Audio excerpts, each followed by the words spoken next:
Hello and welcome to another episode of Leaders of Transformation. Today we're going to talk about leadership. We're going to talk about music. This is actually going to be a bit unique. This is an interview with Nicholas Mann, who is going to talk about what he learned from his father, who is Robert Mann. And Robert was the founding member of the Juilliard String Quartet, and he's a musical giant. Has an amazing book. His memoir that came out. For those of you watching, this is a copy of it, A Passionate Journey. And so Nicholas reached out and through Dawn Miller, actually, and so shout out to Dawn, she's a PR expert, to talk about what his father had learned, the lessons along the way of 50 plus years, longer actually, in the music business. And so I'm really excited to have him here. So Nicholas, welcome, Leaders of Transformation. Thank you so much. Pleasure to be here. Yeah. And so talk about, just to kind of give us a little bit of an introduction, I gave a very brief introduction. So maybe just share for those listeners who may be interested in leadership but may not be familiar with the music business, give us a little bit of context in terms of your father, his impact in that area, in that arena, and then also where you fit into this. Certainly. So my father, he would have been 99 this year if he was still alive. Yeah. Died just a year and a half ago. So he was born in 1920. When he grew up, basically the classical music world in America was all of the immigrants from Europe came, all of the famous classical musicians were European. All the audience was European. And so he was the forefront of kind of the American development in the field. And his quartet, the Juilliard Quartet, was really a leader in forging the way for an American presence in the market. And with it came a different style of playing, that at first kind of shocked audiences with their kind of dramatic intensity and energy, but of course eventually won them over. And he was also very important in terms of his belief in terms of modern music, constantly commissioning and playing works, some of which are now some of the masterpieces as we look back. But playing the Bartók quartets, for instance, for those who know who Bartók was in the early days in the 40s, he was, people were having trouble listening to him, and now he's considered one of the great composers. So he remained throughout his life on the forefront of music and where it was going. Awesome. And then you followed in his footsteps, and you're quite accomplished as well. So tell us a little bit about yourself. Yes, well, I also played in a quartet for 31 years, not quite the 51. And I should mention that my father, as well as being a performer, was a very involved teacher. All of the great groups of the past generations, most of them studied with him. And of course, that includes myself. And I grew up in, seeing music from an early age. I think my father didn't want to push me. He'd seen too many stage parents, Usually when you're dealing with something that has a lot of muscular coordination, like a tennis player, you'll always see the father or mother in the corner there looking over. Well, a similar thing in music. But he was very careful not to push, and I developed my own passion for it at a slower process, but it was there. And so today, well, even where you are right now, so just tell us, like, what are you doing right now? What's your... Right now I'm sitting in the Manhattan School of Music. I'm the chair of the string department here, and I also teach at Juilliard, and I'm also president of the Walter W. Naumburg Foundation, which helps young musicians. So I'm awesome. Very steeped in this whole world. Yes. Well, and I know for you, it's like, oh, this is old hat. I've been doing this for years. But for some people going, oh my gosh, I can't believe he's doing that. And that we get to listen and learn from you. So thank you for that. Now let's talk about, you had this front row seat to your father's growth in the life lessons. What are some of the things? And in the book is, I mean, I read the book, and it's quite a journey, an illustrious journey that takes him all over the world, and with ups and downs and different situations that came up, whether it be through partnerships or and so forth, or just even carving a space. What are some of the lessons that stand out for you, though, that really were the most meaningful, and perhaps for our listeners who are looking at being better leaders, and not just leaders, but leaders that transform? Right. What are some of the lessons that you learned? For those who are not that familiar with string quartets and that world, the thing to know, and there have been many psychological studies, it is one of the most complicated and intense kind of partnerships that exist. You're really living with these people more than you're living with your family, and it's both business because you're earning a living, it's personal in terms of the interactions, and it's a musical venture. So there are three levels, and somehow you have to come to a manner of dealing with these people on, for a long-term project, and it's very difficult. It's very difficult. So I had, as you said, front row seat to watch my father, and I certainly knew what I was getting into. And I think, watching my father, and he started out with people his age. By the time he was 50 years into the quartet, there had been a number of changes, and he was an 80-year-old man playing with some 30-year-olds and 40-year-olds, and that was a big challenge for him, how to stay relevant, how to stay fresh. You can't say, well, we've been doing it this way for 40 years, therefore you have to do it this way. So there are a lot of lessons in all forms of business and partnerships that could stem from understanding a string quartet as well. Got it. Yeah. So for you, what helped you seeing it? Now you said I had a little bit of a slower entry into it. What were some of the things, like specifically if we were to have takeaways? Partnerships. Let's talk about that. Relevance. You were coming into you were coming into it at a different time than he was. And I kind of know a little bit about family business dynamics. And I saw that with my brother and my father. I also experienced that with myself and both my parents, but particularly my father, and the way that things were done. So, but especially I saw it with my brother and my father, and old school, new ideas clashing. And one thing to mention, just an evolution in the quartet world. In the early days, it was not a democracy. There was the first violinist who was probably very established, and he basically set the rules and you did what he said. And now we're in a world where everyone is an equal partner and has an equal say. So things have changed in that aspect for the better. Got it. But you learn a lot of things. I learned a lot of things watching my father. One of them is, I think you have to pick your battles. The easiest thing is, you get upset over so many things, but is it really worth fighting over? I mean, and that's true in all forms. That's true in a marriage. You can't have everything your way, but you really have to think of what are the core values that you really want to fight for, and the other things you let go. Of course, certain musical decisions can be easy. You have 50 concerts, so maybe as a group you can agree to try it different ways. Yeah. And there's definitely a lot of defensiveness you have to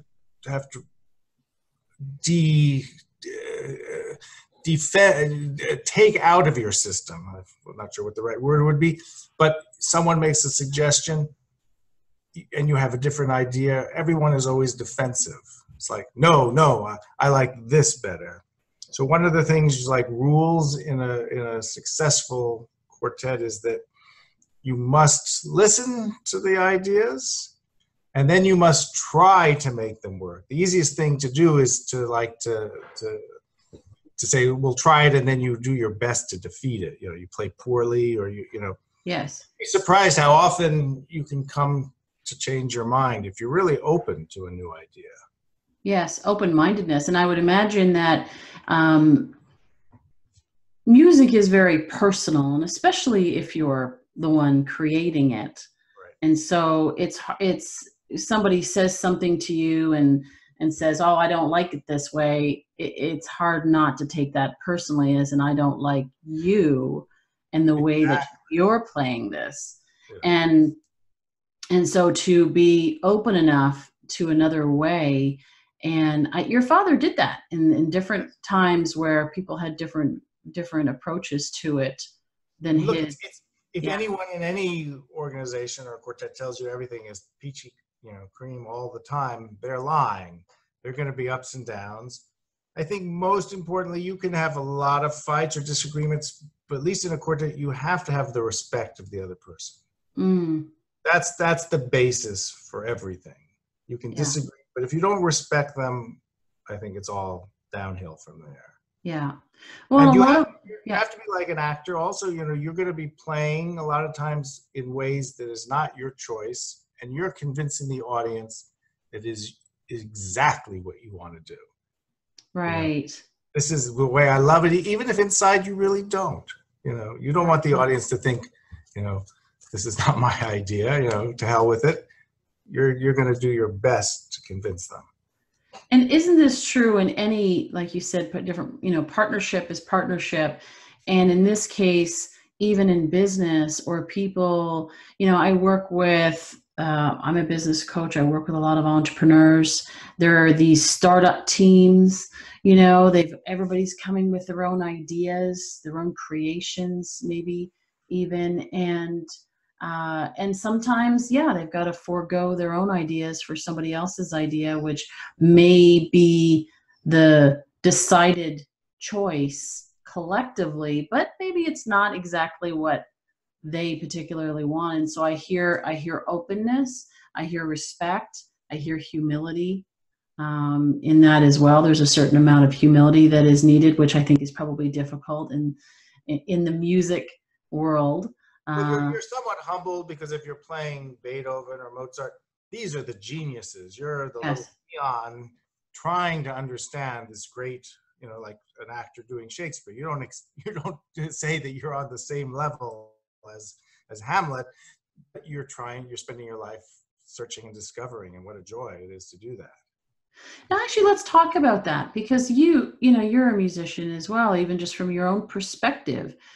Is when you are playing someone else, how do you so people emulate, they want to emulate other leaders, right? They want to learn from those greats, the giants in their industry, right?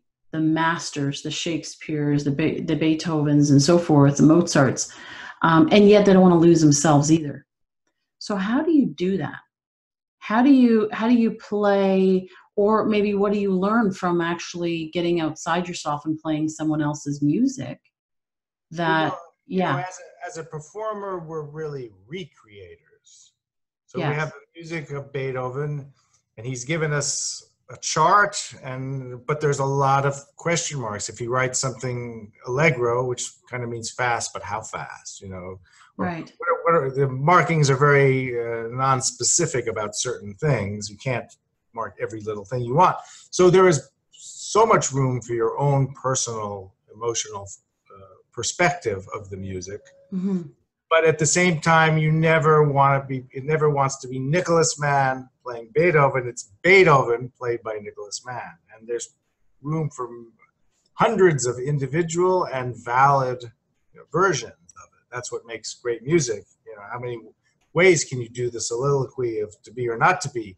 Dozens of ways, all that have merit, and you're finding your own. Got it. So you're really melding the two together. And the one thing, It's your interpretation. as we discussed, you're doing a lot of compromising with your colleagues. The one thing that I admire almost most of my father is that certain things you don't compromise. You have certain core values as a musician or as anything Mm-hmm. that are the line in terms of, and as a business, and tend to think of music, quartet, as classical music as a business, but you're working on a career, you're struggling to make a living,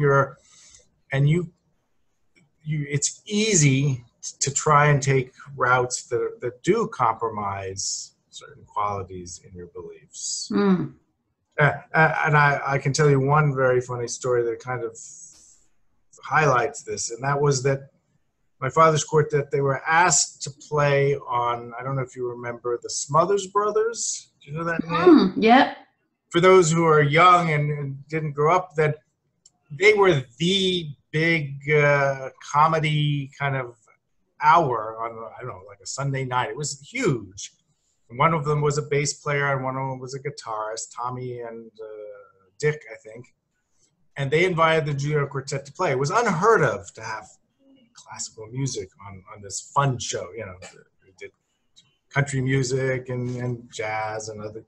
So they were told to prepare something, and they put together this very short, fast movement of Haydn. They came in, they played it for the producers, and the producers listened to, it was like, I don't know, 2.5 minutes long. They said, oh my God, we're going to lose our audience if we hear that. Can you cut it down? So they worked on cutting out music and got it down, and then they listened again and said, still not going to work.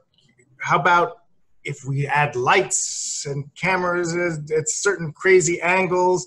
And they said, and how about if we have the guitarist, Tommy, do a vamp before you come in, like, and then you go to the. By the time it was over, they realized that they had compromised too many times, and almost it wasn't worth it, even though it was a good story. Yeah. But on the other hand, a lot of people argued, well, we're finding a huge audience that maybe didn't exist, you know. Mm-hmm. So there's always that line. My father loved to play contemporary music, and lots of audiences hate it, you know. Yeah. So where do you find the line? But he was always true. He never played a single note that didn't have utmost care and respect for. Quite remarkable. Yeah. That's great. There are so many stories in this book. What are some of the favorite stories for you? Well, he tells the great story of when he was in the Army. He snuck his violin into basic training, which was a big no-no, and he hid it under his bed. And they found it, of course, and he got over the speakers. They said, Private Man, report immediately to the sergeant's desk, and bring your violin. And they said, so you play that violin, their violin? And my father said, yes. And the guy said, do you know the Flight of the Bumblebee? Which you probably know. It's a famous, very fast thing. And my father, for whatever reason, decided he was going to learn a couple things before he went into the Army, and one of them was Flight of the Bumblebee. And the guy said, well, we know the world record for speed is a guitarist who does it in 52 seconds. We're going to time you. So they had him take out his violin, they had a stopwatch, and my father played all the way through, and he finished. And afterwards, they were looking a little bit impressed. And they said, wow, you're just 3 seconds off of the world record. And they said, very good. And they gave him the day off doing some easy task instead of, push-ups and whatever. What he didn't tell them was that he had cheated, and he had cut out, there was a repeat of like 8 bars that he just didn't play, which got him faster and closer to the world record. That was a funny story. And they wouldn't have known anyway. Of course. That's great. Well, and he had a lot of fun things. He played with Albert Einstein. Yes. Convinced him to tell that story. Yeah. So that's such an incredible, like I say, you had a front row seat to that. How has that shaped your career? In terms of legacy, right? I mean, a lot of times, we think about terms of our own impact, but then you have, I don't know, do you have kids? I do, 2 kids. Yeah. They're not musicians, but there's always there's the things that you pass on to your children that are sort of the side benefits. They're not the intentional, let me sit down, let me teach you some things, but it's just being in that space. I know that from my parents, who are both passed on now, that I learned so much from them. And some of it was what they said, but even just watching them and experiencing them has shaped what I do, whether, your kids go into the music business or not. they're going to learn certain things from you. So how did that shape your career? Well, while I'm a very different person than my father, I like to think that I'm a disciple and that I had, as you said, an inside seat. So, he spent his life feeling the importance of passing on his knowledge, and he was really an inspiring teacher, really magnificent. And I feel like while I'm my own person, there's a lot of stuff that I learned from him that it's my duty to continue his legacy and all the magic that he wove into the world of chamber music. Mm. So, and that's why this book. I mean, that you're actually was the whole point of the book. Yeah. It's really a collection. He started to write it while he was alive, but got waylaid. It wasn't his priority. He had written a number of articles. Basically, this is a collection of his writings and a lot of interviews. We took interviews, which there were hundreds of, and transcribed them and put them in book form. So it's mostly very small chapters of different, travels and interesting topics. Playing with Dudley Moore, the jazz and actor pianist. So he had an interesting life. Yeah, he certainly did. And so, where do you see this? You mentioned prior to this, there's a film on Amazon Prime called "Speak the Music" that people can listen to. We'll make sure there's a link in the show notes so they can get access to that. They can get access to the book, A Passionate Journey. What do you want to see happen with this book? I mean, you reached out. You're using PR. You want to get this message out. What is the core message that you want to share, and who do you want to share it with? Yeah, well, I think as with the remarkable people in this world in all fields, life history is people get lost. Even the big giants, 50 years, 100 years. And the biggest legacy of my father is all the recordings that are out there for people. He did maybe over 100 CDs and LPs. Most of them were LPs in the early days. And that's a gigantic legacy. But the movie, to see him and they have footage of performing, he's a charismatic figure without question. So we just want to keep the legacy as strong as possible. Got it.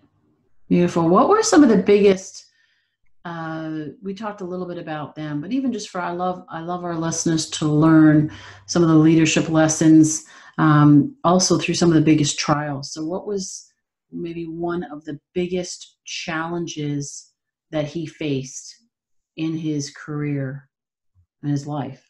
Well, I think we touched on a little bit of what was how to stay relevant with his colleagues who over the years became younger and younger because they had a number of membership changes. So how did he do that? He said it was hard, because one gets set in one's ways. On the other hand, having fresh blood around you, as in any business, is always a great thing too.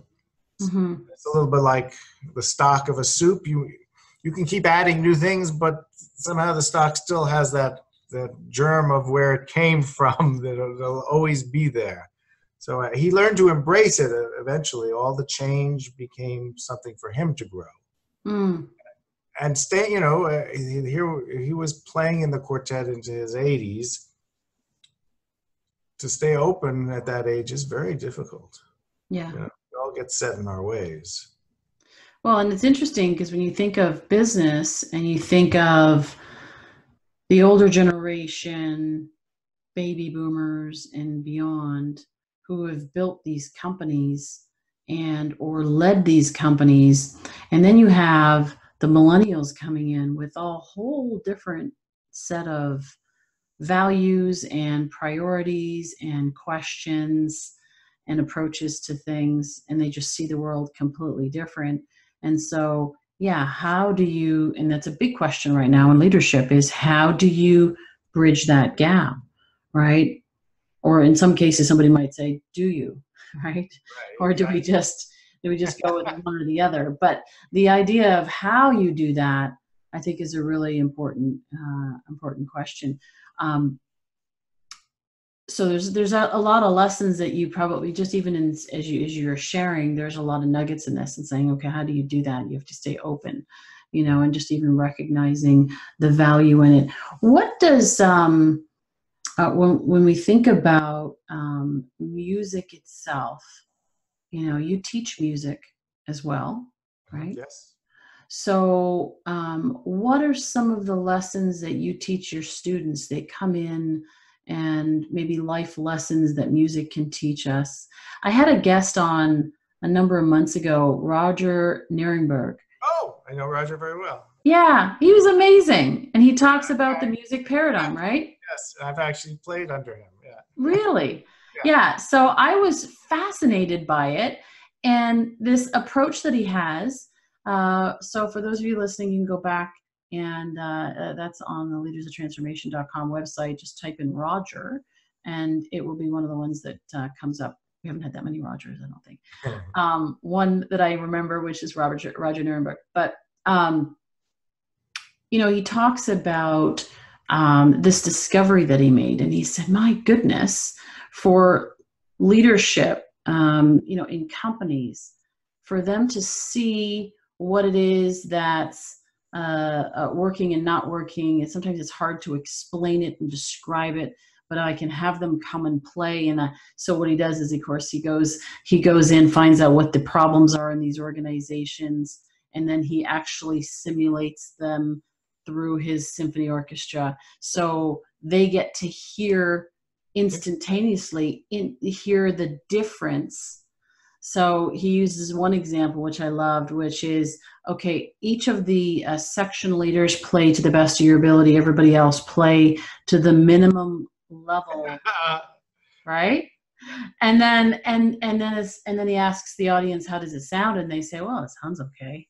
Because to them, they're like, wow, we can't play at all. So this is pretty good.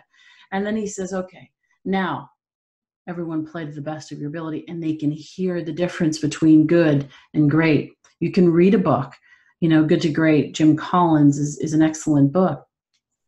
But here in 2 minutes, you can hear the difference. And when people realize, and leaders would realize, and they say, oh my goodness, this is what's happening in our organization, right? We have people that are doing the minimum, and we've got leaders trying to pull everybody along, and we're accepting and saying that's okay. I guess that's the way it is, not realizing there's a different possibility. And then, so it can open the door. And he actually made a really great point about vision.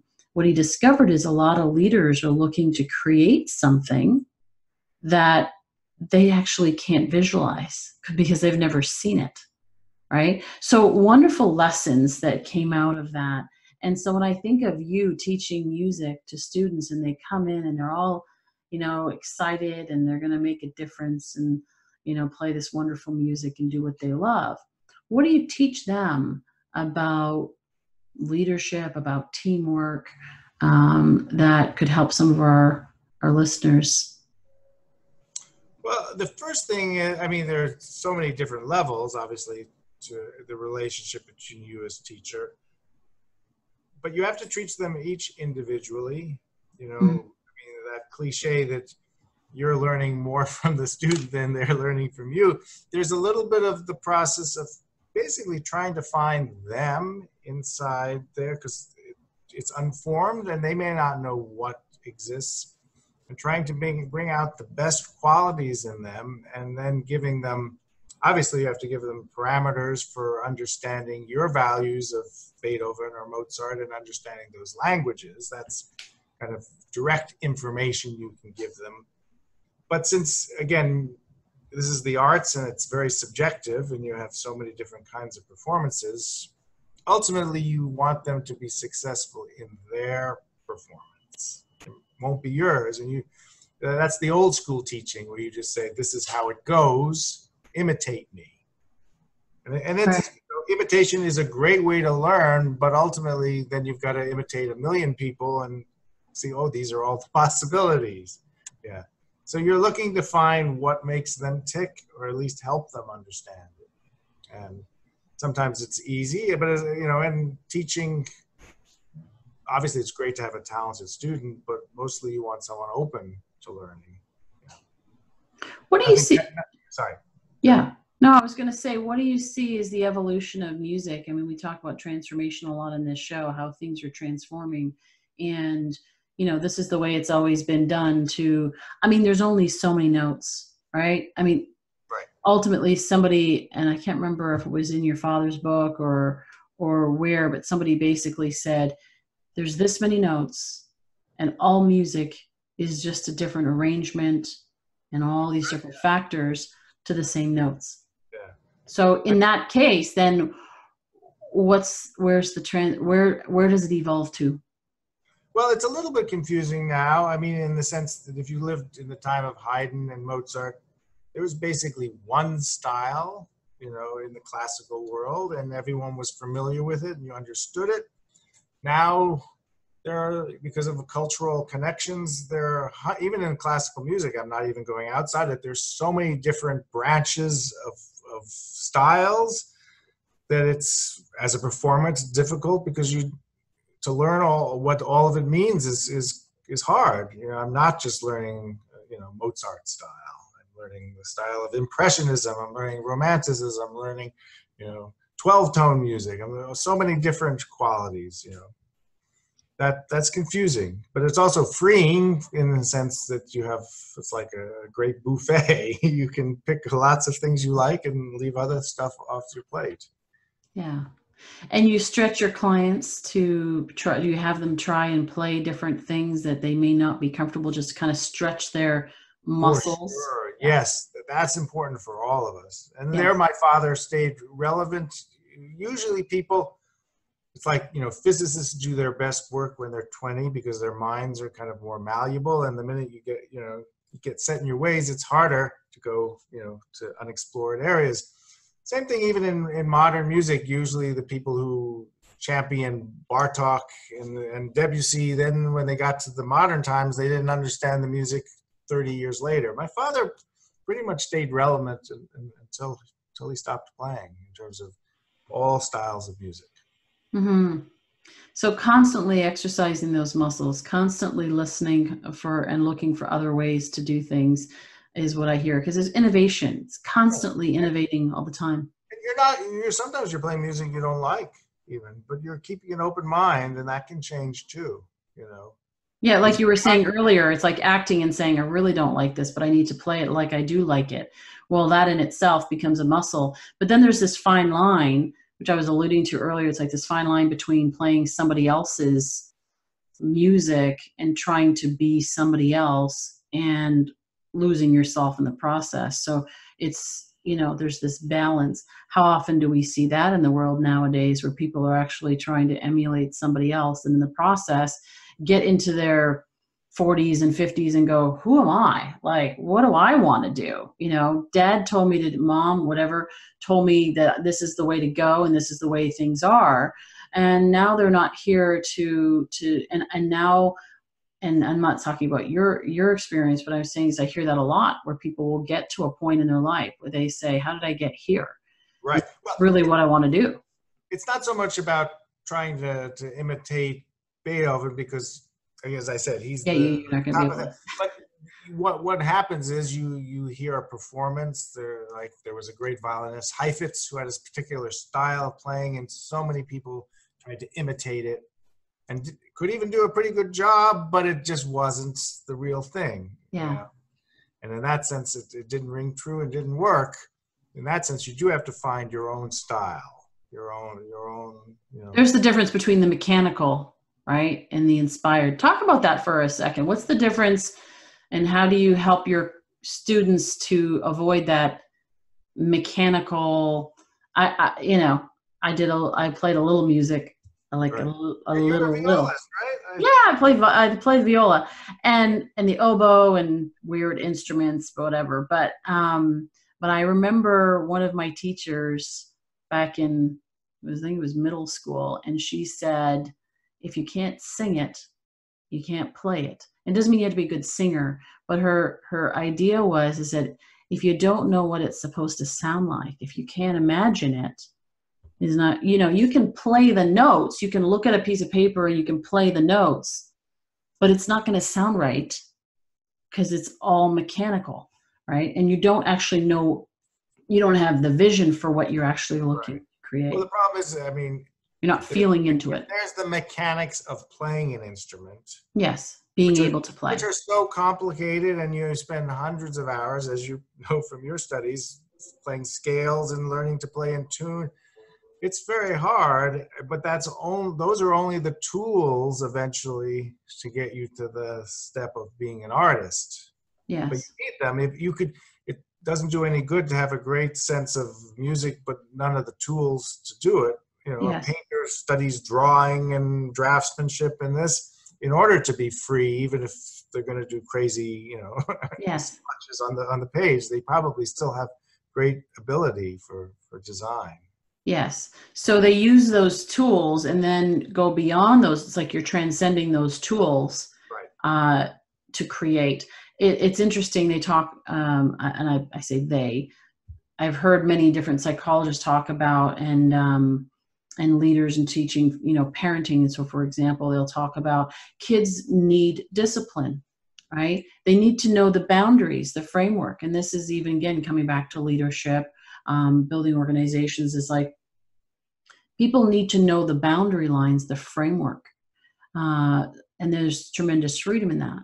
If you don't know what they are, like if you don't have those tools, then it's actually more difficult because you don't know where the lines are. You don't know where you don't have the framework to work within. You don't have the tools to work within. So you're just like throwing it out there and random. So I think all the great artists, they love the challenge of finding freedom within a structure form. Like take a sonnet. What could be more demanding in terms of the number, or a haiku poem? I mean, my God, ridiculous the rules, and yet what freedom can be found by a great artist using those tools. Yes. And then that becomes the challenge in and of itself to say, what can I do within this space? So, and once you know those rules, then chances are you're free to try other things that are freer formed as well. But you better start learning contrapoint or any other strict learning process. Yeah.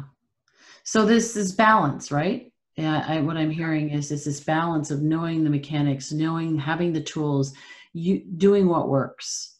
Yeah. And then applying. Yeah. As a performer, you're out on stage and you've practiced hundreds of hours and you're hoping it's all going to go according to plan. But when does it ever, you know? So, and sometimes you're free and you're in that zone and you're not thinking about any of the technique, and then something's going wrong and suddenly you have to concentrate where's my tension, what's going on. Yeah. But I like to use the association, you know, a great artist, they practice those hundreds of hours, they get on stage and they play the very first note of the piece. And I don't care how well they've prepared, they're not a computer, and it doesn't come out exactly the way they wanted it. There might be the slightest difference. It may just be even the acoustics of the hall have changed the quality.